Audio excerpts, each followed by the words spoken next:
Дубль 2. Негізі мен туралы кішігірім факт.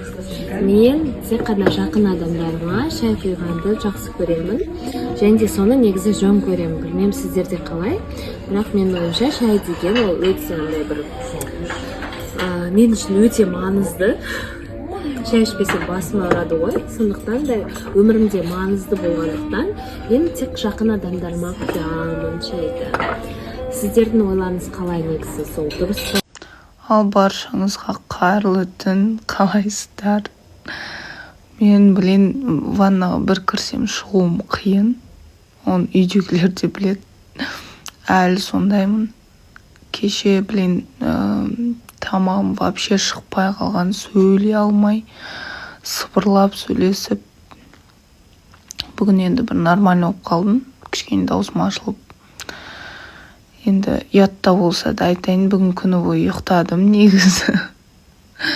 Тұра алмай, сонымен енді қайттан бір жалғастырып ұйықтап, ертең эфир.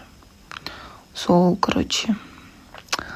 Ладно, сол бір сөйлеп шығып қояйын деген ғой. Всем спокойной ночи, ертең эфирде кездескенше.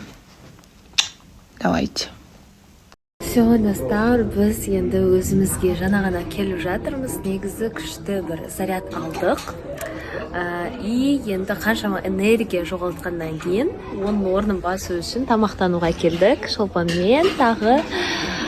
Вот, енді бір наваттың беш бармағын жеп кетпесе болмайды деп ойлап жатырмын. Да?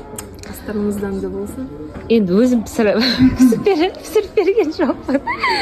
Негізі айтады ғой, андай өзінің бір құрметтейтін қонағынды бешбармақпен қарсы алу керек деп. Мен оны наватқа алып келдім, себебі нават мені ешқашанда ұятқа қалдырмайды. Қараңыздар, қандай үлкен порция, еті да мол, сорпасымен бірге. Әдеттегіде бауырсақ алдық. Енді наваттың бауырсағы бөлек екен, барлықтары біледі деп ойлаймын. Одан кейін салат алдық.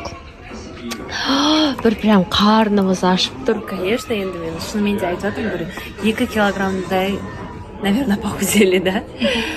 В общем, енді тамақтанып, әңгімелесіп, сырласып, сонда күшті уақыт өткізейін деп жатырмыз.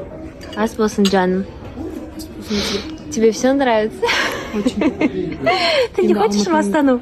Алматының беш бармағын дәмді көрдім. Я, давай.